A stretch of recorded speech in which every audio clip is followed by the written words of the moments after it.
World Gujarati hello. આજે આપણે છીએ મોહડી તીર્થધામમાં। મોહડી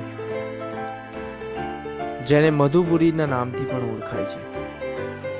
સેંકડો વર્ષ પ્રાચીન મોહડી ગામમાં અતિ પ્રાચીન શ્રી પદ્મપ્રભ સ્વામી ભગવાનનું જિનાલય હતું, જે સાબરમતી નદીના અતિ પ્રચંડ પૂરના કારણે ગામ ભયમાં આવી જતા અગ્રણી જૈનોએ નવા ગામમાં વસવાટ કર્યો, જેને ઓળખાય છે આજે મોહડી તીર્થધામ।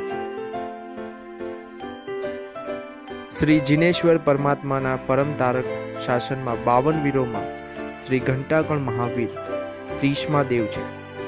શ્રી ઘંટાકર્ણ મહાવીર દેવ પૂર્વભવમાં મહાબલ નામના ક્ષત્રિય રાજા હતા।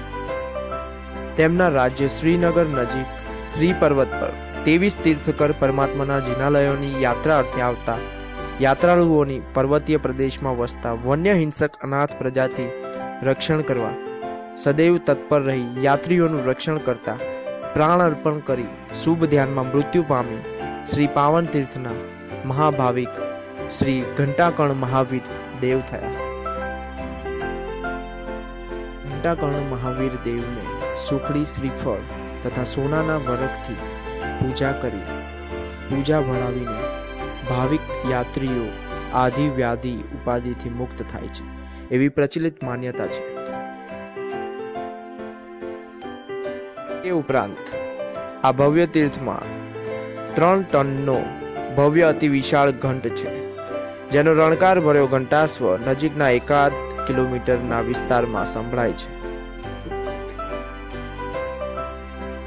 ભવ્ય તીર્થમાં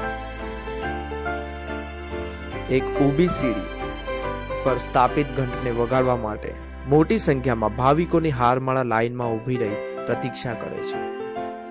આ ઘંટ વગાડવા દ્વારા ભૂત પ્રેતાદિન ના દુષ્ટ ઉપદ્રવો દૂર થાય છે, તેવા સ્વઅનુભવ બધાને થાય છે। જોયું મોહડી તીર્થધામ। હવે બીજી વાર મળીશું કંઈક બીજી જ જગ્યા ઉપર। ત્યાં સુધી સર્વ ધર્મજીવીઓને સહાય કરો, એ જ મંગલ પ્રાર્થના। શિવમસ્તુ સર્વ જગત। લાઈક કરો આ ગુજરાતી વર્લ્ડ ગુજરાતી પેજને। Thank you.